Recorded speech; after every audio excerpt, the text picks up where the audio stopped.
नमस्कार। इस नए एक्सप्लेनर में हम एक बेहद ही दिलचस्प और सच कहूं तो काफी अनोखे विषय पर बात करने वाले हैं। आज हम भारत में अचानक से खड़े हुए एक बहुत बड़े ऑनलाइन राजनीतिक घटनाक्रम का विश्लेषण करेंगे, जिसे नाम दिया गया है कॉकरोच जनता पार्टी या शॉर्ट में सीजेपी। देखिए, ये नाम सुनने में भले ही थोड़ा मजाकिया या अजीब लगे, लेकिन सोर्स मटेरियल के अनुसार इसका जो इम्पैक्ट हुआ है ना, वो बहुत ही विशाल और एकदम वास्तविक है। इस एक्सप्लेनर में हम पूरी तरह से निष्पक्ष रहते हुए इस बात की तह तक जाएंगे कि आखिर कैसे महज एक इंटरनेट जोक या व्यंग्य के रूप में शुरू हुआ ये डिजिटल मूवमेंट रातों रात इतनी बड़ी लहर बन गया। तो इस विश्लेषण का एक क्विक रोड मैप देख लेते हैं। हम शुरुआत करेंगे कॉकरोच वाले बयान और इस पार्टी की डिजिटल शुरुआत से।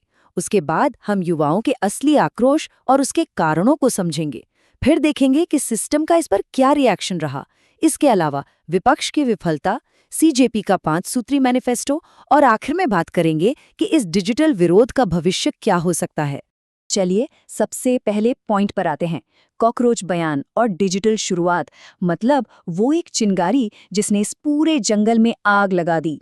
तो ये पूरी कहानी शुरू होती है 15 मई से। सुप्रीम कोर्ट में एक सुनवाई चल रही थी, जहां सोर्स के मुताबिक चीफ जस्टिस ऑफ इंडिया ने अपना आपा खोते हुए बेरोजगार युवाओं की तुलना कॉकरोच से कर दी। उनका कहना था कि जिन्हें नौकरी नहीं मिलती वे सिस्टम पर वार करने लगते हैं।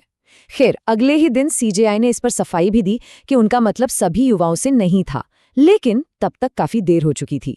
बेरोजगार युवाओं के लिए तो ये जले पर नमक छिड़कने जैसा था। और इसी दौरान अमेरिका में बैठे एक पूर्व राजनीतिक रणनीतिकार अभिजीत दीपके ने मजाक में एक ट्वीट किया कि सोचिए क्या हो अगर सारे कॉकरोच एक साथ आ जाएं। बस ये ट्वीट आग की तरह फैल गया। हैरान करने वाली बात यह है कि सिर्फ 4 दिनों के अंदर कॉकरोच जनता पार्टी की वेबसाइट लॉन्च हो गई और इंस्टाग्राम पर इसने सचमुच एक विस्फोट कर दिया। इस विस्फोट का पैमाना क्या था, जरा इन आंकड़ों पर गौर करके समझते हैं। सोर्स के मुताबिक कुछ ही दिनों में सीजेपी के इंस्टाग्राम फॉलोअर्स की संख्या 1.5 करोड़, जी हां 15 मिलियन तक पहुंच गई। और अगर इसकी तुलना करें तो उस वक्त देश की सबसे बड़ी और सत्ताधारी पार्टी बीजेपी के फॉलोअर्स करीब 80 लाख थे। मतलब बिना किसी बड़े नेता के, बिना किसी जमीनी ढांचे के, केवल एक डिजिटल व्यंग्य के दम पर इतनी भारी भीड़ जुटा लेना, ये अपने आप में एक असाधारण घटना है। अब आगे बढ़ते हैं दूसरे हिस्से की तरफ, युवाओं का आक्रोश और उसके कारण। आखिर इस डिजिटल विरोध को हवा कहाँ से मिल रही थी? देखिए, इतने सारे लोग सिर्फ एक मजाकिया मीम की वजह से तो इकट्ठा नहीं हुए होंगे, है ना? सोर्स बताता है कि इसके पीछे एक बहुत ही गहरी हताशा थी। देश में बेरोजगारी और आर्थिक लाचारी तो है ही, इसके ऊपर एजुकेशन सिस्टम का हाल, खासकर नीट जैसे अहम एग्जाम्स का बार बार लीक होना। सोर्स का डेटा कहता है कि पिछले 7 सालों में पेपर लीक के 60 मामले सामने आ चुके हैं। इसके साथ ही जब भी युवा सवाल उठाते हैं तो उन्हें अर्बन नक्सल या ऐसे ही दूसरे टैग दे दिए जाते हैं। और डिजिटल ब्रॉडकास्ट बिल जैसे नए कानूनों ने भी लोगों में अपनी आवाज दबाए जाने का एक नया डर पैदा कर दिया है। इस आवाज दबाए जाने वाली फीलिंग को समझाने के लिए सोर्स मटेरियल में लद्दाख के सोनम वांगचुक का एक बेहद सटीक उदाहरण दिया गया है। जब उन्होंने अपने क्षेत्र के लिए शांतिपूर्ण तरीके से आवाज उठाई तो कथित तौर पर उन्हें नेशनल सिक्योरिटी एक्ट (एनएसए) के तहत हिरासत में ले लिया गया।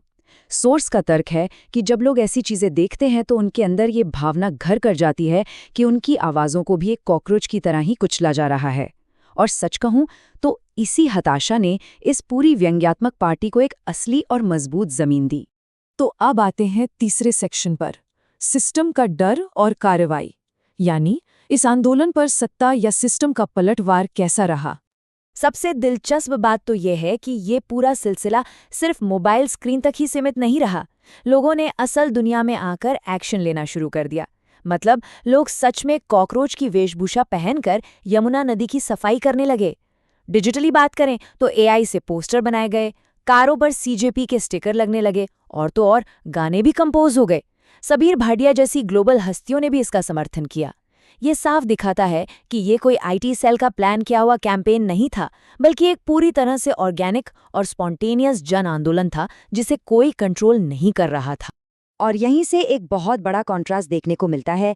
एक तरफ सिस्टम ने इस पर कड़ी प्रतिक्रिया दी, सीजेपी का ट्विटर हैंडल सस्पेंड कर दिया गया। सोर्स के मुताबिक इसे आम आदमी पार्टी से जोड़कर इसे खारिज करने की कोशिशें भी हुईं और इंस्टाग्राम अकाउंट डिलीट होने का भी खतरा मंडराने लगा।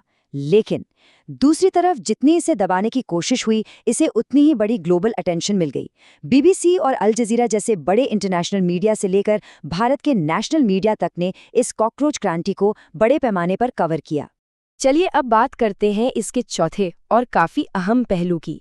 ये सिर्फ सत्ता की बात नहीं है, ये विपक्ष पर भी एक करारा तमाचा है। सोर्स मटेरियल में इस स्थिति को बयान करने के लिए एक बहुत ही कड़वी लेकिन ध्यान खींचने वाली लाइन का इस्तेमाल किया गया है। लिखा है, युवा धोबी का कुत्ता बन गया है, न घर का न घाट का, उनकी आवाज उठाने वाला कोई युवा नेता नहीं है। ये एक बहुत ही तीखा रूपक है। ये बताता है कि आज के राजनीतिक माहौल में युवा पूरी तरह से दिशाहीन महसूस कर रहे हैं। उनके पास ऐसा कोई समर्पित नेता ही नहीं है जो उनकी बात को पूरी मजबूती से आगे रख सके। और इसी से ये बात निकल कर आती है कि ये सिर्फ सत्ताधारी पार्टी का मुद्दा नहीं है। सोर्स स्पष्ट रूप से तर्क देता है कि पारंपरिक विपक्ष, चाहे वो कांग्रेस हो, टीएमसी हो या आम आदमी पार्टी, वो युवाओं के इस भारी आक्रोश को समझने और उसे सही दिशा देने में पूरी तरह फेल रहे हैं। ये स्थापित पार्टियां युवाओं को एक राजनीतिक छत देने में नाकाम रही हैं। और जब राजनीति में ऐसा खालीपन आता है ना, तो सीजेपी जैसे व्यंग्यात्मक डिजिटल मूवमेंट उस जगह को बहुत तेजी से भर लेते हैं। अब आते हैं 5वें भाग पर, सीजेपी का 5 सूत्रीय मैनिफेस्टो। आखिर इनकी मांगें क्या हैं? अब इनकी मांगों पर एक नज़र डालते हैं, और सच कहूं तो ये मांगें बहुत ही स्पेसिफिक और तीखी हैं। पहली मांग, रिटायरमेंट के बाद चीफ जस्टिस को राज्यसभा की सीट नहीं मिलनी चाहिए। दूसरी, अगर किसी वैध वोटर का नाम कटता है तो चुनाव आयोग पर UAPA जैसा सख्त कानून लगे। तीसरी, महिलाओं को सीधा 50% आरक्षण। चौथी, कॉर्पोरेट के कंट्रोल वाले मीडिया के लाइसेंस रद्द हों और जो नेता पार्टी बदलते हैं उन पर 20 साल का बैन लगे। और पांचवी, युवाओं के लिए एक वर्चुअल जेनजी कन्वेंशन हो और नीट पेपर लीक के मामले में शिक्षा मंत्री तुरंत इस्तीफा दें। आप देख सकते हैं कि ये मांगें सीधे तौर पर सिस्टम की जवाबदेही तय करने की बात कर रही हैं। इसी बात को सीजेपी की वेबसाइट पर मौजूद एक लाइन बहुत ही मजबूती से रखती है। हम यहाँ जोर से बार बार लिखित में ये पूछने आए हैं कि पैसा कहाँ गया। मतलब ये कोई आम जोक नहीं है।